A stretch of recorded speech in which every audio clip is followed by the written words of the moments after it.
All right, guys, that's it for tonight. We're going to call it a night. We're going to come back in the morning and get all this oil off of us. It's still dripping from the ceiling. And we'll see you guys in the morning. Morning. It's the next morning, and we're back out here to pull this motor back out. We've decided that we really do need to shift that motor off to one side because the header clearance for these Sandersons just it isn't quite what we thought it was. So we can waller out those holes in the frame plates that mount to the car. That'll give us a clearance to get in there and do that. And also decided to buy some new trans cooler lines as well. So once the motor and trans is back out, then I can kind of shape and form those things around the block. Just like that. And it's a lot easier to do while it's out of the car. So why not? We're going to pull it back out again. So here we go. So what we're going to do is, now that we got the motor back out, these holes in this frame plate right here need to be wallered out more towards the driver's side because the motor needs to shift this direction to get these Sandersons to work. All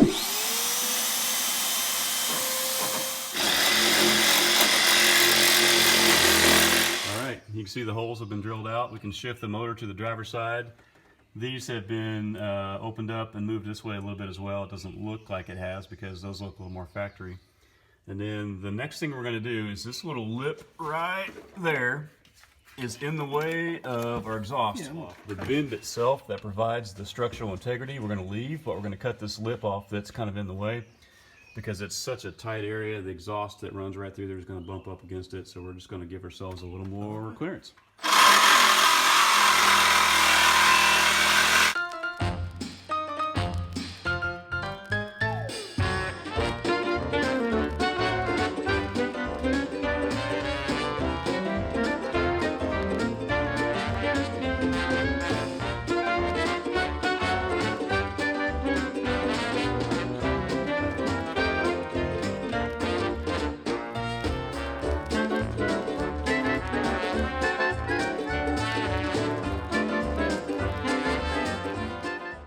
Alright, so we've made an executive decision here. Motor's back in. I don't know if you can see that or not, but you can see the slots have been elongated and the motor shifted that direction towards the driver's side, and that worked. The Sanderson headers work perfectly now. The steering shaft fits right through the middle of that, that number one header tube as well. Now we're ready to wire this thing up. And before I bolt down that header for the last time, I'm going to go ahead and pre-wire this solenoid and starter. And all I've got is this old hacked up 4-cylinder harness that plugs into the junction box or the circuit box up here. And then it also extends up to the front here. And it was only set up for a 2-headlight car. I've got obviously a 4-headlight car, and it's not as simple as just daisy chaining the other headlights in. The wires go all the way back to the fuse and the dimmer switch and all that. So I'm going to yank all this off right now in the interest of wiring this thing up while I still have access to the starter. I've got a V8 harness here off of my car. I didn't really want to have to use that, but I've got a new harness on the way from a friend. It's coming this Friday. It's going to be an exact replacement of what I'm stealing off of my car anyway, so I'm just going to take the one off of my car, rip all the wiring out that's already been pre-wired in the front nose here for the headlights and turn signals, rip it off at the other half of the fuse box. We're going to do it. We might even fire this thing up here, who knows. And here is the other half. I know it looks like a mess. And it looks intimidating, but we'll figure it out. This is what I pulled off of my car. This is what I'm about to put on it right now. It's just going to save me a whole lot of rewiring and hacking later on. This is already set up for V8, so the wires are the right length. They run around the firewall to the correct locations. It's set up for a 4-headlight car as well. We're going to dig in and do it. Here we go.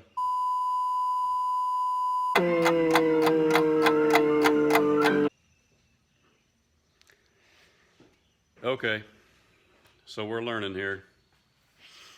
We just spent the last, I don't know how many minutes, pulling out the old harness here. So the idea was that this half of the fuse block that meets up with that half that you probably can't see there, that's in the firewall that goes inside the car, the two would be compatible.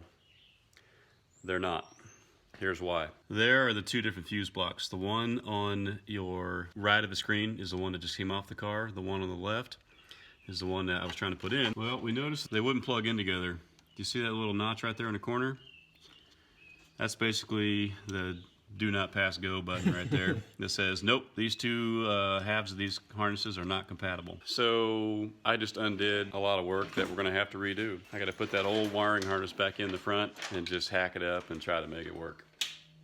So at least we know. We were gonna actually wait till Friday, 5 days from now, to even attempt this. Look at Marty, he's completely covered.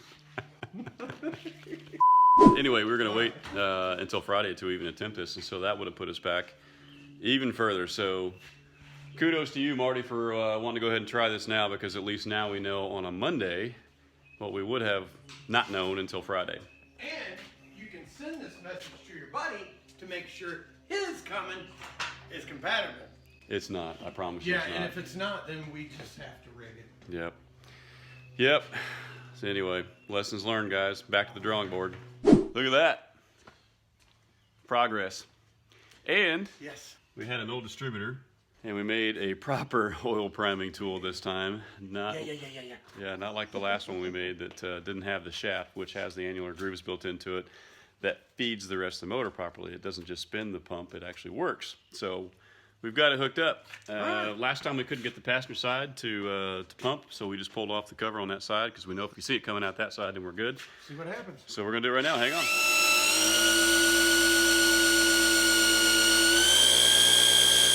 There it is. Oh, See there it? you go. Yep. See it, everybody? Oh yeah. That is how you properly primer an engine. It's not quite one way. Keep going. Oh yeah, that's glorious. Never been so happy to see oil in my life. Yeah. Awesome, dude. Thanks for making that. You got it, Ken. Glad to help, man. Oh, dude, this is. Look at me. I know. We both. You're dirtier than me. You've been underneath the car. Derp. Derpity derp derp derp derp derp derpity derp derp derp derp derp derpity derp derp derp. So let me show you around. Show you what we got done today. We have. Marty's been hard at work on this. I don't know if you can see it or not. Looky there. We have an exhaust pieced out of spare parts and just a couple little things we had to buy at a store. We got a couple turn downs. We didn't have those. Let me show you the back end view here. Look at that. Oh, hell yeah. So happy about that. Headers are on permanently, exhaust is on, the starter's down there. That was fixed yesterday and it's pre-wired. Still got to hack up the top side of this harness right here, but it's still progress and we're pretty happy with that. Just got really the wiring to figure out, right? Let's show them this beautiful radiator. Oh, it's right here. Hang on, it's Yeah, down here. So I bought this really nice, huge 2 1-inch core Griffin radiator for a Monza years ago, and it's been sitting brand new in a box for a while, thinking that I would use it someday, but I'm giving it to Nathaniel. He's getting most of my car parts, actually. One of these days I'll get my car together. All right. Oh, that's a beautiful thing, kid. All right, we got a little. Oh, that's a nice radiator. Woo! Yeah, V8 Monzas are notorious Nice. for overheating. Factory radiators also just weren't really up to par for a V8. This one by Griffin is. Very happy with it. So that's it for today, guys. Marty's getting ready to head back. Thanks, buddy. Thank you. He's been here the last 2 days, man. This man has You know, I worked his love tail this off. stuff. I really do. You know? I don't care how dirty I get. This is my hobby. Yeah. You know, that's why I bother. You know, with all my nonsense, it's a lot of fun for me. It is. That's why I bother. Yep. Well, Yeah. and Marty's got a particular set of skills with a grinder and a welder that I just don't have. I'm not afraid to cut metal. He's not, and that's why I've had him on my team the last few times. That's why he brought those mufflers, he brought the pipes. We just had to add a couple inches to them and got some downturns, and we got an exhaust on the motor before it even runs. But that's okay. That's still progress, and we're very happy with that. Hey, I just thought of something. Marty's going to mark something off the list here. It's pretty special. There it is. All right. Cross that baby off. You got 2 lines through everything else, so we'll put 2 lines through it. Thanks again, buddy. All right. Hey, glad to help. You're awesome, dude. Right on. And yeah, I'd like to say something to Nate, but he's not here. You Well, know? you can talk to him now. Yeah, well, yeah. Love you, buddy. Glad to do this for you, man. Glad to come back and do it again. Yeah. He's happy you were here. All right. Thanks, Dang, buddy. beer. I don't. Sorry.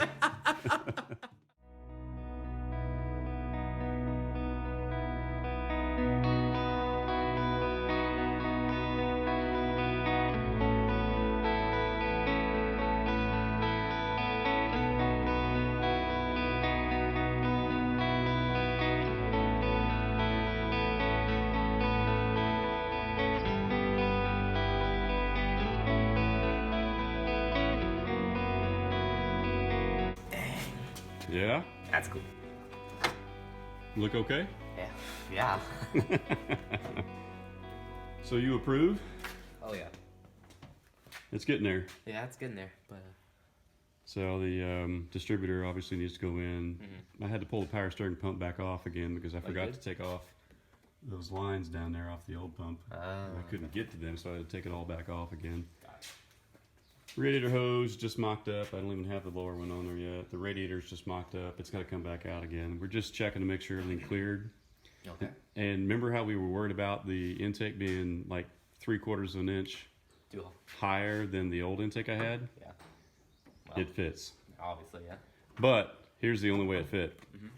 I had to use the drop base off of my old air cleaner, which was slightly lower, like a 1/2 inch lower than this one. Yeah. And then I couldn't use that that fancy red nut on the top because it was just too tall. It was hitting the hood. Yeah. So I went with this stock cheapy one that it came with, but That's fine. it works. Yeah. It doesn't hit the hood. That's cool. I'm shocked that it doesn't hit. Actually shocked and pleased. Yeah. So we're close, man. Yeah. We're really close.